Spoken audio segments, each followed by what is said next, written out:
គឺអត់មានអីទេខ្ញុំគិតថាលាអ៊ំទៅវិញសិនហើយជម្រាបលាចាក្មួយបាទអរគុណណាស់ដែលបានយកបង្អែមមកឲ្យ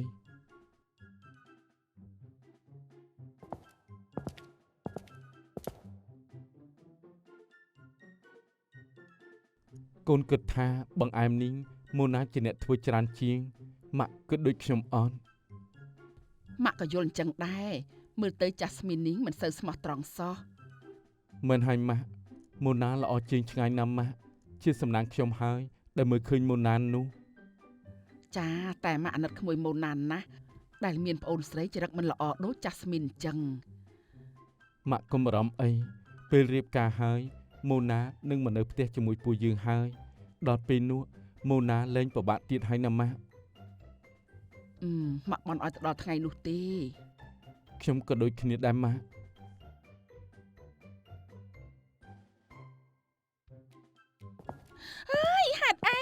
ហេតុអីបានជាវា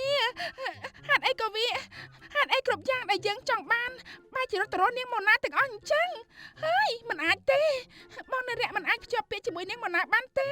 ហើយអត់ទេយើងមិនព្រមទេហើយយើងមិនព្រមទេនាងម៉ូណាអ្វីជារបស់ឯងត្រូវខ្លាចជារបស់យើងមិនអាចចាញ់ឯងបានទេ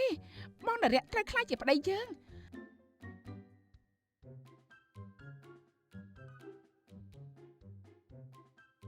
អាឡូមីងឡាលីនមីងជួយខ្ញុំផងនៅហាងកាហ្វេមីងឡាលីនជួយខ្ញុំផងណាមីងត្រូវទៅជួយខ្ញុំនាងម៉ូណាវាទៅតាមមនុស្សដែលខ្ញុំស្រឡាញ់យកទៅបាត់ហើយមីងឡាលីនមីងជួយខ្ញុំផងអូកុំយំអីក្មួយយ៉ាងណាក៏មីងជួយក្មួយស្រាប់ហើយគឺនាងម៉ូណាវាដណ្ដើមបងនារៈពីខ្ញុំវាដឹងថាខ្ញុំស្រឡាញ់បងនារៈហើយវានៅតែដណ្ដើមពេលនេះវាចិត្តភ្ជាប់ពាក្យជាមួយគ្នាហើយមីងឡាលីនតើគួរធ្វើយ៉ាងម៉េចទៅចាស់ស្មីនក្មួយកុំទាន់អស់សង្ឃឹមអីណាក្មួយត្រូវជឿមីងនឹងជួយក្មួយព្រោះក្មួយជាបេះដូងជាជីវិតរបស់មីងថ្ងៃក្រោយមីងមិនលាក់បាំងឯងទៀតទេចាស់ស្មីនស្ដាប់ណាថាចាស់ស្មីនជាកូនបង្ការរបស់បងសិទ្ធណាហានេះមីងនិយាយជាការពិតទេមិនក៏ទៅជាអញ្ចឹង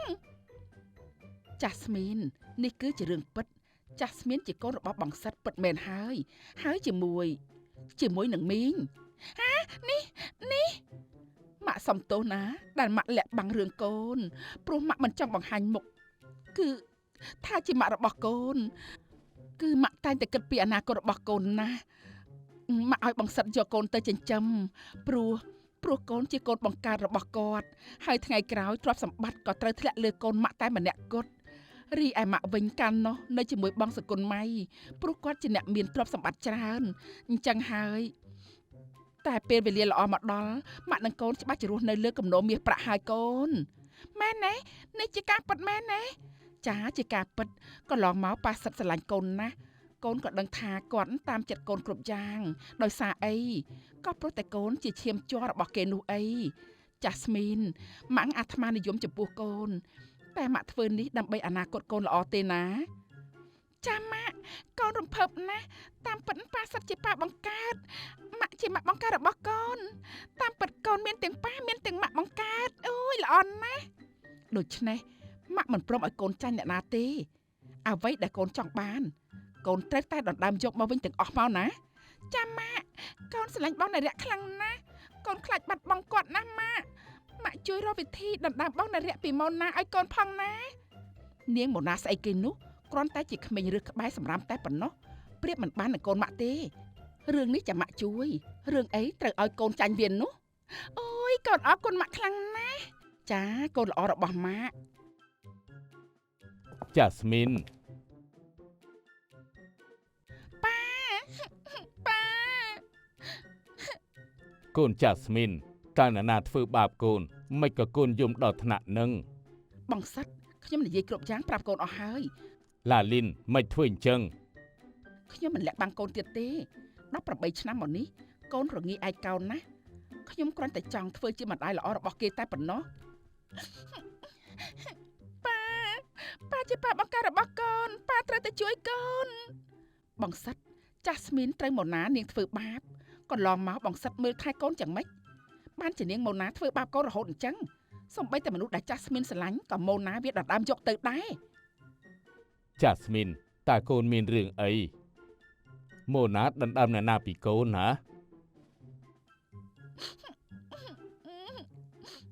គឺបងនារៈកូនស្រឡាញ់បងនារៈណាស់ប៉ា ហាពុទ្ធោកូនកុំយំអីចាំប៉ាទៅផ្ដាច់ពាក្យនរៈពីម៉ូណាហើយឲ្យគេមករៀបការជាមួយនឹងកូនវិញណា ចាស់ស្មានជាឈាមជ័ររបស់បងបើបងសិតមិនអាចផ្ដល់ឲ្យកូននៅអ្វីដែលកូនចង់បានទេអូនច្បាស់ជាយកកូនមកវិញហើយជាពិសេសនាងម៉ូណានោះជាក្មេងសម្រាប់ទេវាគ្មានអ្វីអាចប្រៀបស្មើកូនស្រីយើងបានឡើយបងគួរតែដឹងហើយថាវាស័ក្តិសមធ្វើជាកញ្ចក់កូនស្រីយើងតែប៉ុណ្ណោះប៉ាកន្លងមកនេះបងម៉ូណាធ្វើបាបកូនណាកូនទ្រាំនឹងលាក់បាំងប៉ារហូតព្រោះខ្លាចបងម៉ូណាគាត់ដឹងថាកូនប្រាប់ប៉ាគាត់ច្បាស់ជាវាយកូនធ្វើបាបកូនទៀតហើយ ចាស់ស្មីនកុំអារម្មណ៍អីកូនប៉ាមិនឲ្យម៉ូណារួចខ្លួនទេកូនកុំភ័យប៉ាមិនឲ្យអ្នកណាធ្វើបាបកូនស្រីប៉ាទេទេ បងត្រូវតែផ្ដាច់ពាក្យនាងម៉ូណានិងនារៈហើយដេញមីក្មេងនោះចេញពីផ្ទះទៅតែម៉ាក់នាងកាន់ជើងបងម៉ូណាណាស់ម៉ាក់គាត់មិនស្រឡាញ់កូនទេ ចាស់ស្មីនប៉ានឹងដោះស្រាយរឿងនេះតែកូនត្រូវតែលាក់រឿងនេះសិនណាកុំឲ្យម៉ាក់នីនកូនដឹងឲ្យសោះ ចា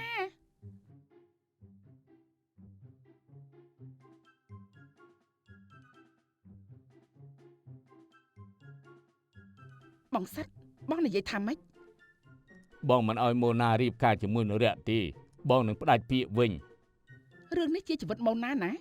បងកុំតាមតែខ្យល់បក់មួយពេលឲ្យសោះកូនម៉ូណានិងនារៈពួកគេស្រឡាញ់គ្នាហើយយើងមិនអាចបំបែកពួកគេបានទេ តែបងមិនយល់ព្រមទេ ពីដំបូងគឺបងទេដែលជាអ្នកឲ្យម៉ូណាយល់ព្រមពេលនេះមិនក៏បងមកកន្លះសម្ដីអញ្ចឹងបើបងហ៊ានតែបំបែកបំបាក់ម៉ូណានិងនារៈពួកយើងលែងលះគ្នាទៅ អូនកុំយកក្មេងនោះមកបំបាច់បំបាក់ស្នេហាយើងឲ្យសោះ ចុះបងទៅបំបែកពួកគេបងយល់អារម្មណ៍មួយនេះទេម្យ៉ាងចិត្តដល់ពេលភ្ជាប់ពាក្យហើយបើបងមិនយល់ព្រមអូនមានតែលែងលះបងយកចាស់ស្មីនហើយអូនយកម៉ូណា អូន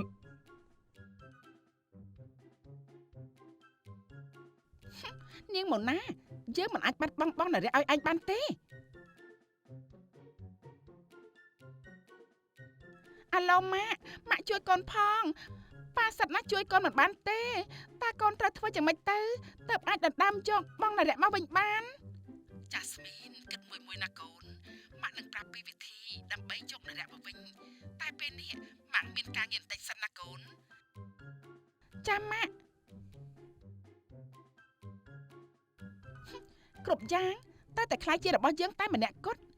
នាងគ្រាន់តែជាក្មេងសម្រាមតែប៉ុណ្ណោះយើងទេទើបជាព្រះនាងពិតប្រាកដ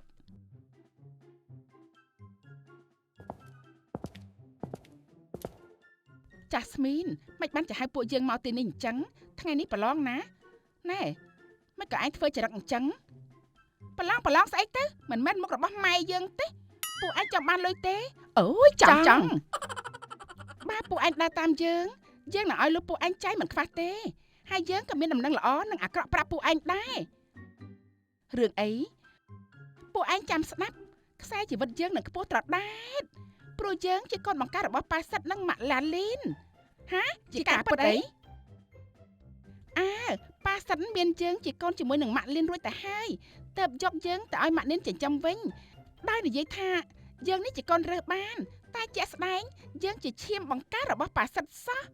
វ៉ាវអញ្ចឹងឯងខ្លាចជាអ្នកមានហើយព្រោះគ្រប់យ៉ាងនឹងខ្លាចជារបស់ឯងតែម្ដង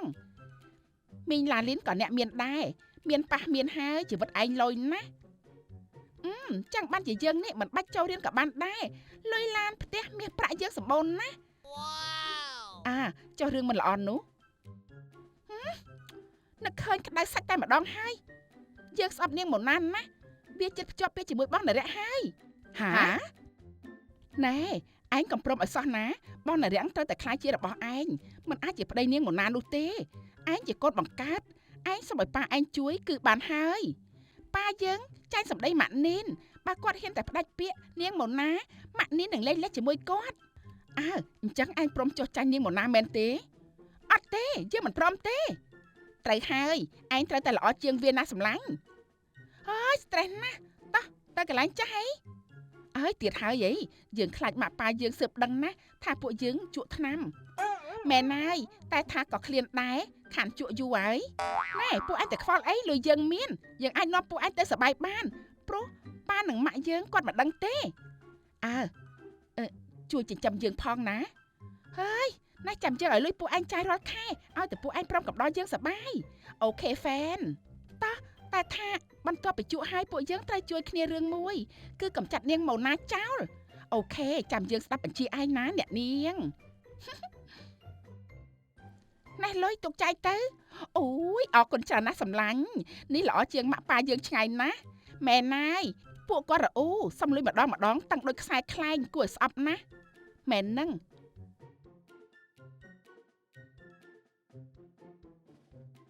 មិញនេះអញដាក់លុយនៅកតាបហើយមែនយើងដាក់ហើយកុំភ័យពេកម្ដងនេះវាជាចៅលួចលុយគេច្បាស់ណាស់វាត្រូវតែអាម៉ាស់មុខចាំមើលណាវាប្រកែកថាម៉េចណោះយើងចាំមើលគ្រូដាក់ទោសវាវិញទៅអ្នកណាប្រោយនាងឯងល្អជាងខ្ញុំគ្រប់បែបយ៉ាងអញ្ចឹងនាងឯងត្រូវតែទទួលឈ្មោះថាជាចៅទៅ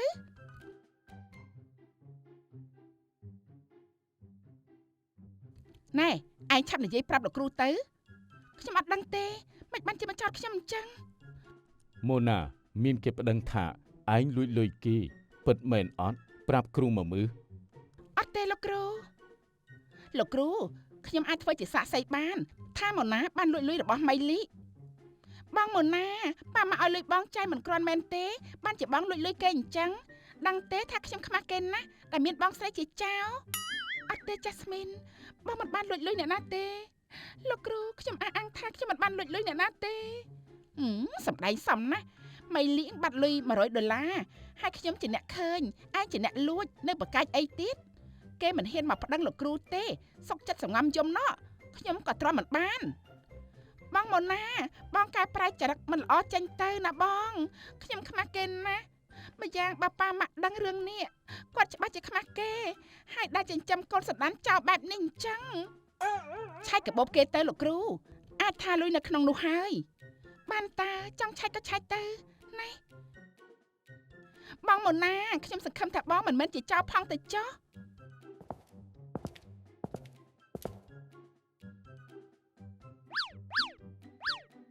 អូយបាត់តាណាហើយមិនក៏មិនឃើញអញ្ចឹង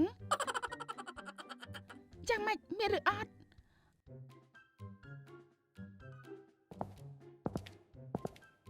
បងម៉ូណាបើបងយកលុយគេឲ្យគេវិញទៅណាកុំធ្វើជាចោរអី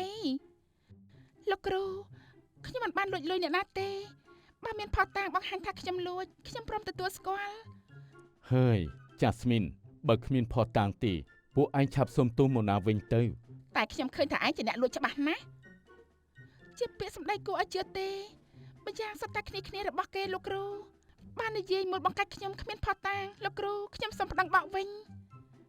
ពួកឯងបើគ្មានផុសតាងទេថ្ងៃក្រោយមិនត្រូវចោទប្រកាន់គេផ្ដេសផ្ដាស់ទេណាមិនអាចទេម៉ូណាជាអ្នកលួចលុយពិតមែនខ្ញុំប្រកាសណាប្រកាសម្លឹងគួរឲ្យសង្ស័យណាស់សង្ស័យអីទៅបងម៉ូណាអូនឯងធ្វើអីដឹងខ្លួនឯងច្បាស់ហើយលោកគ្រូសូមរកយុត្តិធម៌ឲ្យខ្ញុំវិញផងហើយចាស្មីនបើគ្មានផុសតាងទេពួកឯងឆាប់សុំទោសម៉ូណាវិញទៅប្រហែលជាការយល់ច្រឡំហើយបងម៉ូណាឲ្យខ្ញុំសុំទោសផងសុំទោសចំនួននេះសាផងណាបងជាមនុស្សល្អខ្ញុំជឿជាក់បងចាស់មិនអីទេខ្ញុំយល់ដល់អូនចាស់ស្មីនមិនដេញដល់ទៀតទេបើអស់អីហើយខ្ញុំសុំទៅរកអីញ៉ាំសិនជម្រាបលាលោកគ្រូ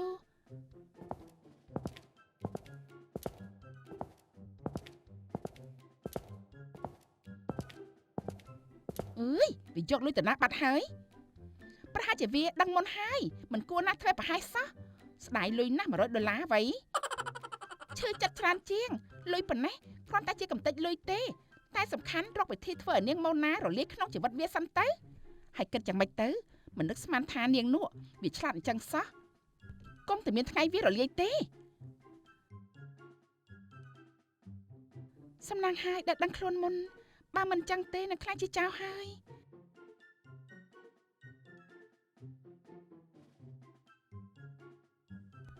លុយអ្នកណាគេហ្នឹងឬក៏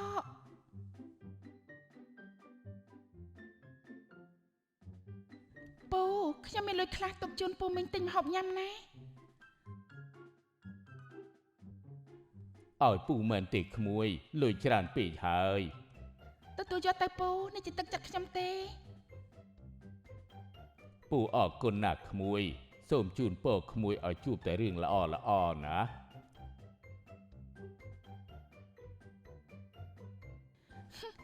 មនុស្សខ្លះខឹងស្អប់ច្រណែននឹងជីវិតគេមិនស្គាល់ល្អអាក្រក់សោះ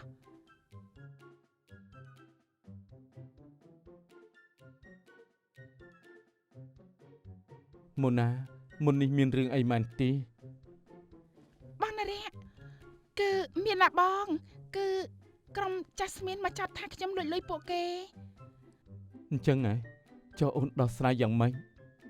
ខ្ញុំដោះស្រាយរួចហើយមិនអីទេបង អញ្ចឹងបងធូរចិត្តបន្តិចអូនមិនទាន់ញ៉ាំបាយទេហ៎ណែម៉ាក់បងផ្ញើបាយមកឲ្យអូនណា ខ្ញុំផ្ដាំអរគុណអ៊ំផងណាបងណារៈ ថ្ងៃនេះហៅអ៊ំថ្ងៃក្រោយហៅម៉ាក់ក្មេកក៏ថាបានមិនបាច់អៀនមាត់ទេ ប្រហែលហើយរៀនហើយសិនតែអញ្ចឹង